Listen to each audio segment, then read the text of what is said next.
It's not giving people what they want, but it's giving people what they need. When you have to give people what they need, many times, that's change. Human beings were made to work. It shouldn't be something we dread, but something we enjoy. And I think we don't enjoy it because we can't connect our current job with why we were put here. That is why we help people try to find what have you been hardwired to do.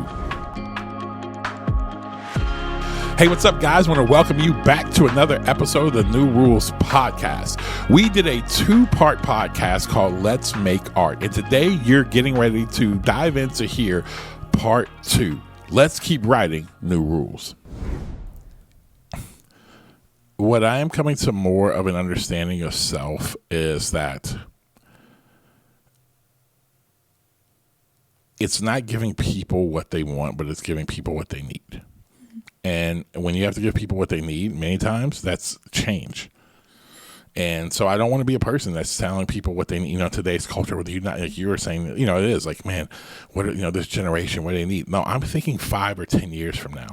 I'm thinking 5 or 10 years from now. I'm thinking about the what I'm hearing right now that no one's talking about, of everyone's fear of what if, of the crisis, the stuff we've already started talking about on this podcast, of this idea of hopelessness and crisis, where people are just like, they're freaking out about stuff that ain't even happened yet, or why they can't do stuff. And I'm like, no. Like, that's not okay. I think leaders lead, and leaders point the way to where things are going to be and what's better for people, even if it does not feel right at the time. Mm-hmm. And I think it's a balance. Let me put the other side of it. There's a balance too of this. The one thing is that I think is the most important part of this is that leaders leading people who do want that. Mm-hmm. Not everybody wants that. And then being able to, I think over years, what I've started to recognize, and where I wasn't good when I was younger, is I wanted it for everybody. I could see this and da-da-da. Now I can see, yeah, if you want it, if you don't. If you don't, you're not bad. I'm not mad at you, but I'm also not going to stop for you. Mm-hmm. And I think that's the difference. Yeah. Well, that's why everything comes back. Everything comes back to authenticity, self-awareness, yep. Because the more secure you are in who you are and have ownership over your life, the less invested you are and have judgment towards others as well, because you are just confident in what you feel like you're supposed to do. So if you're confident in feeling like you are supposed to be a father who shows up X, Y, and Z ways for his children and works a 9 to 5, and you are really confident in that, and you genuinely believe that that's where the impact of your life is coming from, then you're not going to care what this person, that person does, to the point where you're vocally expressing and demonizing another for doing those things. I mean, because yes, and I think you're spot on. Here's what has to come down to: people got to start worrying about their life and becoming experts of self. And those in your circle who are your friends, who've given you access to worry about them and to help them, that's who you care about. I've tried to, especially over the last couple of years, to be really mindful of the things that I say and or critique, especially on social media. Like over the last couple of years, it's been, I probably can count on less than like one hand things I've said in any way about something or someone else, unless it was just such an egregious thing that I feel like I need to speak to. But I don't, because I'm like, I've got enough to do. I've got enough to worry about. I'm 45. What is my business worrying about another grown man that has nothing to do in my world? You know what I'm saying? Like, people being frustrated about, like earlier this year with Deion Sanders. I mean, I've never seen so many grown men care about another man and how he's doing something. Like, who freaking cares, man? The dude is like, I'm like, you ain't paying his bills. You're not doing this. It's like, but here's the thing. But because we're so disinterested, because our lives, we don't dive into it, we don't figure it out. That's what we live for now. We live for the care of other people. We know more about other people than we actually know ourselves. We know, it's amazing how like these, these bros on like Twitter can like understand the motives and intentions of somebody, and they don't even understand. Then their wife is like, "Oh, I wish you knew the motives and intentions of like of how you act." Like, you know what I'm saying? I'm like, dude, worry about yourself. Worry about what ask your wife if you actually know about motives and intentions instead of worrying about what freaking what Deion Sanders is talking about. Now, I did criticize. I will say this: I was very much so. I did criticize the college football committee. I thought you were about to be like, I did criticize Deion Sanders. No, I didn't criticize Prime, but I did criticize the college football playoff. And listen, and they did it by name. Boo Corrigan by name. I will say that. Travesty of what they did to the young men at Florida State University. I know I'm a Florida State grad. I know I live here in Tallahassee, but I also want to say, like, listen, you play the game in between the lines. It is absolutely a travesty that they made a decision on that these young men couldn't find a way. They play a team sport.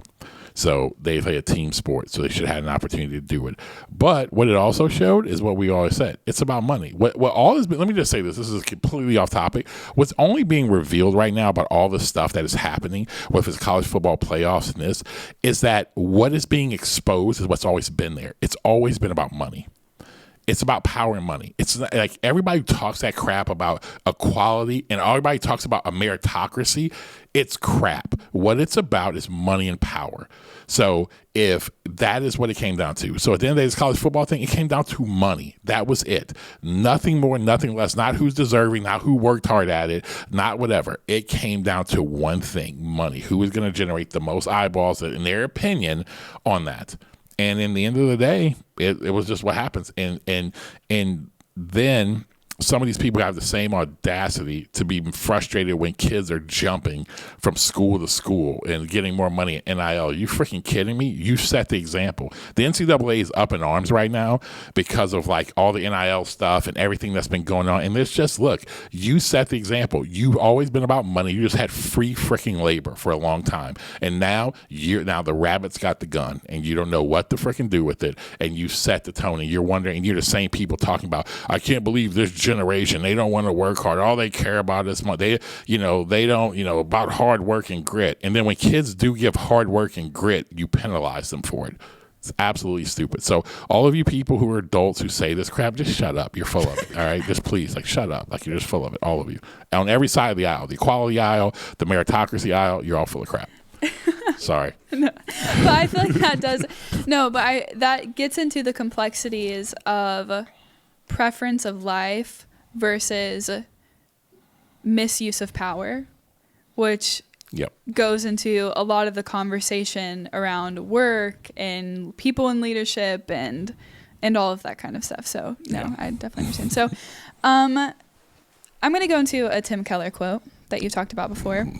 Oh, God, R.I.P. man. I know. R.I.P. man. Every time. I said the late great Tim Keller, man. Rest in peace, King. I know. Anyway, go for it. Work is as much a basic human need as food, beauty, rest, friendship, prayer, and sexuality. It is not simply medicine, but food for our soul. Without meaningful work, we sense significant inner loss and emptiness. People who are cut off from work because of physical or other reasons quickly discover how much they need work to thrive emotionally, physically, and spiritually. What do you believe is the cost of using work as medicine rather than food for your soul? Because what it'll be and what he's getting to, what Tim Keller had the unbelievable ability to do is, John Tyson says it this way. He made the complicated clear. He did such a great job of making complicated things very clear. What he's getting to is that human beings were made to work. It's a part of for when he's saying it's medicine, it's like, okay, I got to do this to survive. You take medicine. Okay, I got to take this blood pressure medicine, right? To keep my blood pressure down so that I won't have a heart attack. I can survive, right? Or I got to take this cancer medicine for, to kind of help rid myself of this, whatever it is. But when it's actually food for your soul, food you eat, you're eating it every day and it actually should nourish your body, that when you actually realize that work is not just this medicine I have to take, but it actually is is a difference. So you think about this, and I'll make this a little bit more clear. When you think about medicine versus eating food, when you think about medicine, you're like, oh, I got to take my medicine today, right? when you're like, yo, if you're like me, you're like, oh man, dude, I got to, say like you're excited about a meal, especially if it's a good one. And that's what he's saying. He was like, it shouldn't be something we dread, but something we enjoy. And I think we don't enjoy it because many times we can't connect our current job with why we were put here. That is why we do the work that we do, to help people try to find what have you been hardwired to do. Because I believe when they do that, I believe work enjoyment, I believe satisfaction of work actually increases, because no matter where you find yourself, you can still see your calling and your gifting actually flourish. When you start to understand your skill set, you can start to see that flourish and that take place, and it begins to change you versus it being something I just have to do. And so I think that even that perspective of understanding, man, work is actually nourishment to your soul. If you can even start today, just starting with that perspective, I think that can begin to be a beginning part. But I think you get there by starting to dive deeper to understand hardwired skill set, and also looking at actual calling. What have I been hardwired to put on this planet to actually do? To use the medicine analogy, a lot of people overdose on work as an avoidance of their home life, marriage, family. Yep. And similar to addiction and how it is tied to avoidance, whether it's on a super grand scheme or a minor scheme like eating habits or watching TV, work can definitely be one of those things that people go to. Yep. Would you say that there have been phases of your life where you have ever used work as an escape from aspects of your reality? And if so, how do you think that impacted the nobility of your labor? Because there's this like dehumanizing of something when you use it when you use it as a fix. No, I would say that what I would find myself, I think it was when it was maybe when Brooklyn, who's now 16, I mean, she was maybe like 2 or 3 or something like that. I was doing basketball skill training. I was training a lot of people. I was training, we had our company that we were, doing, and then I had a lot of like college and professional players I was training. And what I found myself doing was investing a lot more time into that. And here's why. Than I was actually spending time, and it wasn't about being at home. It was more about me being to myself, because what I was doing is in those places I found significance, because I was helping people get better. And so I was seen as like awesome. They were like, man, because I was good at what I did. It was work I was supposed to do, but I would do more. I would go above and beyond. I would train and do extra things I wasn't even getting paid to do, because it made me feel significant. And why that was a very bad thing was because it was that the praise of people will just ultimately kill you. The praise of people is like such a quick high. It makes you feel in that moment you're invincible, but let me tell you this. And at that point in time, me and my wife, Wendy, I mean, we had 2 kids under the age of 5, right? And matter of fact, no, I take that back. We had 3 kids at this time. Peyton was just born, so we had 3 kids. And so, man, it was so much easier to be like, go out there and hear the praise of everyone else versus like being in the grind of raising 3 kids. And like, you know what? Your spouse sees all of you. Your spouse and your kids get to see all of who you are. People who you do work with they get to see the best part of you. They don't get to see that dark side. They don't get to see, the stuff. They get to see the best thing in what you're giving them. And I think that for me, it was like for this season, and I didn't even recognize it was going on. But once I started recognizing it, I actually started pulling back, because what I realized was that it was hindering me from tapping in to deeper things to figure out about myself. because it was that I just wanted to be liked. I just needed you to do this for me. I needed your approval. And what that was hindering was me actually digging deep to figure out what I was actually hardwired to do. And so that was kind of one of those times. And so it was again, in one breath, it was awesome because I really helped a lot of people. But in the other breath, I think it made me a little bit more distant from myself. It made the journey a little bit more harder to actually to self-discovery of figuring out what I was hardwired to do. What about on the flip side? Have you ever overindulged in your personal life, whether that, I quote unquote personal life, because we view them as blended, whether that be in a relationship or anything of that nature, because you were avoiding something within your more professional work life? Yeah. And how did that impact the quality of your personal life? Yeah, it's funny. It's right when I first, kind of going back to that story I told earlier about like making things work. I was the guy who had the creative ideas around like a business. And I was the guy who would stay so caught up. And even though this was quote unquote like work, but I felt like it was a little bit more personal stuff, I was the guy being obsessed with like, man, get the website, get the business cards, get all the stuff, because I was really afraid to actually go and like get something done, like to actually go sell work. And so what I would do is I would do that, and then I would find myself more honestly, then even during that time, what I would do is I found myself playing a lot of video games. Personally, like playing a lot of video games, because what it was like the one thing I could kind of like just like because the anxiety of what if I go out here and try to do this and it doesn't work, what am I gonna do? And it was really when my friend told me that, like, you got to make it work, and so that was one of those times, and it really did. It was one of those changing moments in my life. I knew how to work hard in a sport, but this was the first time I was learning how to work hard in something else. And it was, it was life changing. And that was God. I mean, that was almost 20 some years ago that happened. And then since that point, man, I just have been somebody who has really fallen in love with actual working. I was thinking about this past weekend, and I would love to know your thoughts.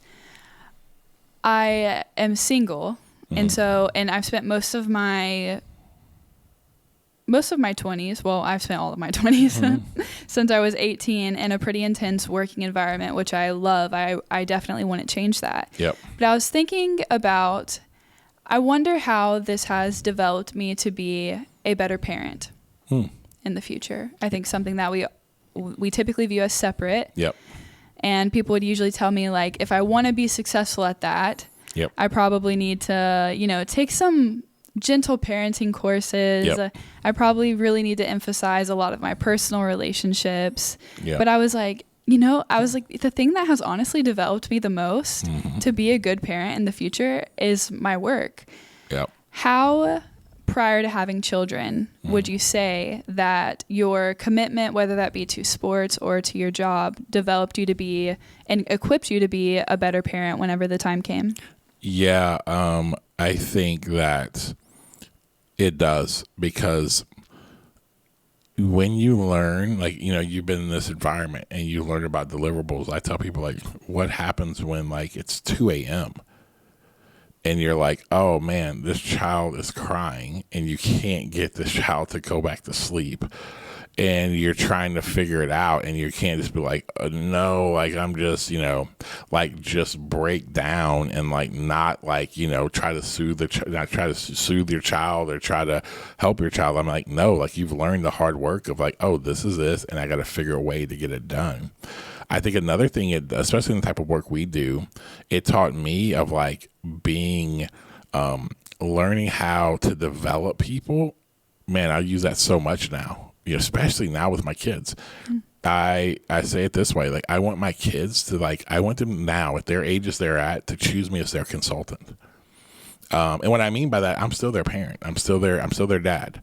But I want them to choose me as their consultant. I want them to see the value There's certain, rules that we have in our home or whatever and things they have to do. But when it's all said and done, like I tell them, like, do you want my help? And if you want my help, I'm willing to give that. But this is what this looks like, just like I would with a client. And when I do that, it seems to go well with them. And so now I approach it that way. I try to see them not as, because when you see them as your kid, what you get to see your anxiety, even your own like hopes and dreams of what you want them to be versus being like, no, who are you? And then my job is to develop that, just like I do with a company. Who are you supposed to be? And my job is to help to develop that. And that's what I feel like my job. So it's helped me a ton, especially at this age right now with my kids, to help develop them and to be, to be great, to be a great man, to be two great young women. Like, how do I actually help them to continue to develop in that? So yeah, it's helped a ton. Cool. Last question. Last one. Last one. All Going right. out with a bang. Oh boy. No, so a lot of the times, well, not a lot of the times, all of the time, our core beliefs, faith, spirituality, however you want to name it, shapes the way we show up to our work, to our family. How has your faith shaped the way that you are a CEO? And do you ever feel them battling against one another? Yeah. There were 3 instances that happened, and they all happened kind of within a couple months of each other. One was I read the book Culture Making by Andy Crouch, and Andy Crouch is a Christian, but he's a social commentator, and he talks on the idea of culture and like biblically what that looks like, and the idea of you would hear sacred secular a lot, and ultimately what he got to is like there's in actual like biblical Hebrew thought there's no such thing as sacred secular, right? That actually comes from a Greek thought pattern, and so for me I was like, man, am I gonna? Because I always felt this pull of like there was this ministry part of me, but then there was this entrepreneurship part of me, and how's all that work? Then I heard a guy by the name of Dave Gibbons, who actually became a friend of mine, and he really was somebody who had broken that sacred secular divide. He was actually a pastor, but actually was leading this kind of doing all this creative, really cool stuff, and it was just watching somebody like give language to something you've always felt inside. And the third was a hip hop artist by the name of Lecrae. He had came out with an album called Church Clothes, and it was the first thing. It was actually at that time, it was very revolutionary because what it was that he was fully authentically him, but he had partnered with Don Cannon, the legendary mixtape producer, and there's like, and that had never happened like in a faith space before, and it was like listening to him, and I'm like, dude, if somebody could put a soundtrack to my life, like this is it. All those things happened, and what I realized in that moment was like that my faith had always centered and always led almost all of my decision making in what I did. And my faith is very much so centered about, Jesus sums up all of the commandments with 2 simple things: love God, love people. And that's where I kind of have now done everything. It's like, man, what is the best? What are the ethics and ideals that God's called me to live by? But then also, how do I serve people? And I think I've lived out of that. That's how I view the world. And what I hope to do is with that, a lot of times people have no idea of my faith, but they always say there's just something different. And then when they ask me what's different, I'm very clear. And they're always shocked. They're like, oh, because they have all these views of what Christianity is and all that. But what I want to try to do is I hold these values very true, but then on the other side of it, man, but I want them to play out in real life. And so that's one of the biggest things for me. I want them to play out in real life. Like I want them to be, I realize I have a responsibility to care for humanity. Like, I think so many times people who are followers of Jesus, they don't think that it becomes all about the doctrine and the theology and all that, which is incredibly important. But your doctrine and theology should motivate you to care for humanity. And I think that's what it does. So it was conflicting early on, but now it's just the center. It's almost everything I do. I can't separate the two. But the language, like I don't have to, like when it's it's kind of like, people who are posers, right? When, like, I don't know, in the world you were in, say in cheerleading or whatever, when like people like are always like, they're just extra, like they're using all like certain types of like language that's used that like to make you think that they are what they are. And you're like, normally you're like, huh, that happens in basketball all the time. You're like, yeah, you're really not that guy, right? And for me, my faith is so central to me. I don't have to use these biblical words. Like, you know what I'm saying? I don't have to come in and say, hey, well, I want you guys to know, hey, I'm a Christian. Here's what this is, and start quoting Bible verses. It's like, no, like I actually live these things out. I do that. And in that, if you ask me about my faith, I'm unapologetic to share it with you. But I don't lead with that. I lead with caring for humanity. I think that's one of the most important things we can actually do, is to be able to do that. And I think that so many people, I think if we can do that, I think it gives Christianity, and let me just be really clear, there are a lot of people out there who are doing this really well. People who people have no idea are people of faith that really, but the world's better because of them. And because they're out there adding real value to the world. And I think that's what we have to get to. I'm all about taking stances where we need to take stances for things, but I'm also about, man, how are we adding value to the world? So that's just what I do. And so it's just the center part of who I am. I can't separate that. I lead out of that. That's just who I am. I have another question. All right. All right. Here we go. In our faith, there's a belief that Jesus loves us regardless. Yep. And there's still a peaceful pursuit that by the end of your life, God would look at you and say, well done, my good and faithful servant. Yep. At this point in your life, do you think that God would look at your art and say, well done? I do. And I think and let me back up. I think it's because of a couple things. I think it's one, he would, because my standing in position of what my standing in position in relationship to God is not predicated on my performance. Christianity, the essence of it teaches it's by grace alone, through faith alone. It is by what we believe in the finished work of what Jesus did on the cross and his bodily resurrection, and belief in that. Now, in that belief should be like not just a mental ascension, but actual a life. Your life changes, and that is empowered by God's, by the power of his Spirit, all this. But also in that, then yes, there are things we do. And I think that the reason why is because I think that I have been faithful to what he's put in front of me. I think so many times why people get messed up is because that's what God asked us to do. Will we steward and take care of what's in front of us? And I believe that the things he's asked me to do, I've done those things. And here's what's crazy about it, is like, have I done them perfect? No. Have I made a lot of mistakes? Absolutely. But that's not why he's okay. It's just that, man, and everything that I've known and all the awareness that I have, I just have, tried to steward those things. I've sacrificed, when I felt like I was supposed to do something, I sacrificed for it. And I stayed places, things where I could have done for my own personal well-being. But I knew it wasn't for what I was supposed to do. And I did that. And so I think he will. And so, I think it would happen. I think he would be, well done, my good and faithful servant. So, yeah, and so that's actually, I couldn't have said that 5 years ago or 6 or 7 years ago, because I always thought there was more out there. And when I started to realize how much more is the importance of just taking care of what's in your hands and being really faithful to do that and making the most out of what you have. And I think I've done that with what I've had. Do you feel a satisfaction towards yourself that you have made something of the world, as we are commissioned to do? I have, yeah. I have, but I'm also, I'm split, because I do feel these moments. I'm like, yeah, I think there's been some cool stuff, and I think we've done some good stuff and impacted things, but I also realize I think there's a lot more, and so I'm not satisfied.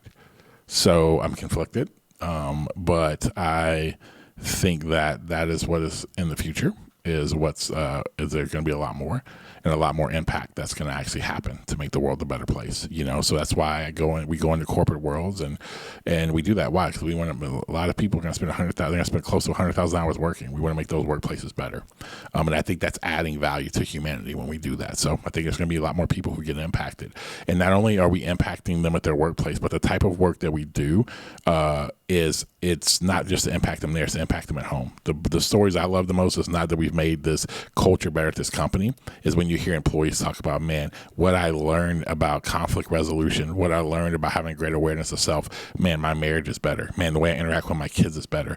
Man, stories of people who the way they viewed other people, they had a wrong view, but they started dealing with their own personal anxieties about it, to now it helped them so much with their own, with their own kids who bring somebody else home who does it, who they would have had a personal view that was opposite of what they have now, but it's because they did with us. So now their families and communities are better because of our work. That is why we do the type of work that we do, because it impacts them well beyond just coming to work from 9 to 5.